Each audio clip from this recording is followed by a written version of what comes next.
Magandang araw mga tagapakinig ng Pinoy Mystery Horror. Ako nga pala si Arthur at ikukwento ko ang isang hindi malilimutan at nakakakilabot na karanasan ko noong 1997. Sana ay handa kayong lahat kasi sa pagkakataong ito, baka maiba ang pananaw nyo sa mga lugar na tahimik pero punong-puno ng misteryo. Noong taong iyon, environmental officer ako.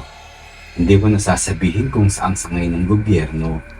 Ang trabaho ko, pumunta kung saan may ulat ng illegal logging o toxic waste dumping. Hindi glamorous, pero solid ang experience. Isang araw, may report mula sa San Isidro sa hindi kalayuang probinsya.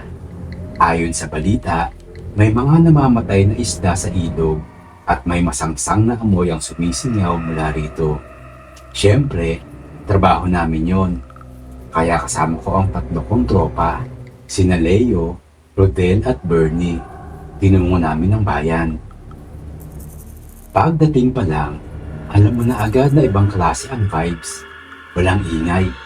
Literal, parang ghost town. Grabe, parang walang tao dito. Sabi ni Leo habang nagmamasid sa paligid. Ako naman, tumango lang kasi ramdam ko na rin ang bigat ng hangin. Tahimik na tahimik kahit tirik ang araw. Walang ibon, wala ring aso o pusa. Sa isip ko, baka nga totoo ang balita. Baka laso ng dahilan.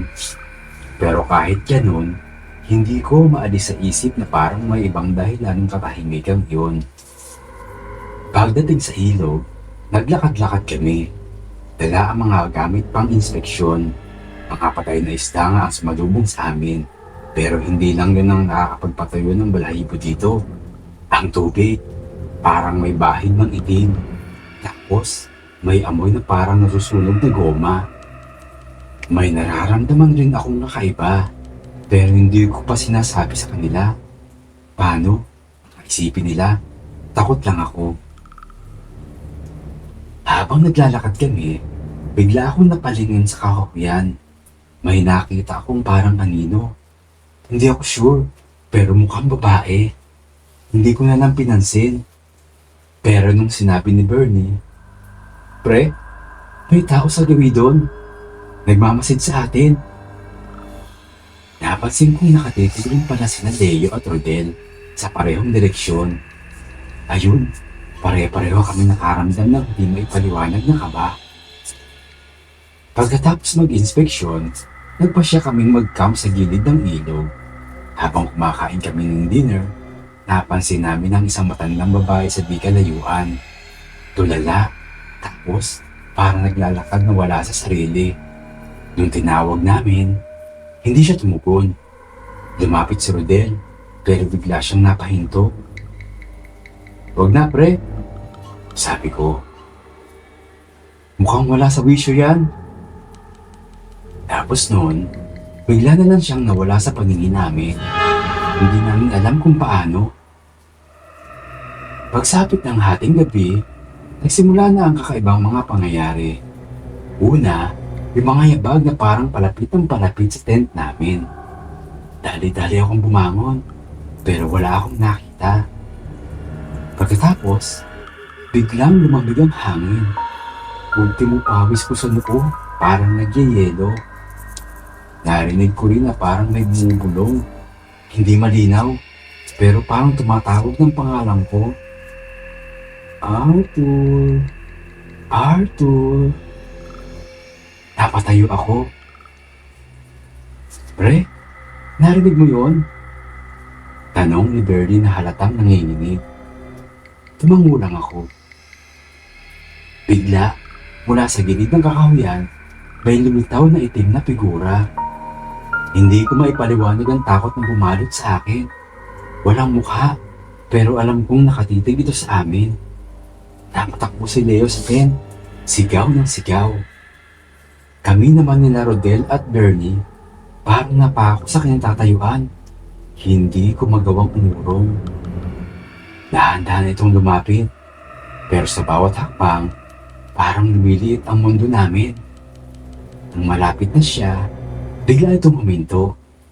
Tapos, sa isang iglap, parang natunaw sa hangin. Hindi namin alam kung paano kami nakagalaw pagkatapos noon. Pinilit namin mag-impake kahit nanginginig ang mga kamay namin. Habang papalik kami sa bayan, nakasalubong namin ulit yung matanda. Ngayon, hindi na siya tulala. "Umalis na kayo," sabi niya. Pero yung boses niya, parang doble. Parang dalawang tao ang nagsasalita ng sabay. Napatras kami. "Hindi ito lugar para sa inyo." At bago pa kami nakasagot, bigla siyang naglaho na parang usok. Pagbalik sa opisina, nagsagawa kami ng mas malalim na investigasyon.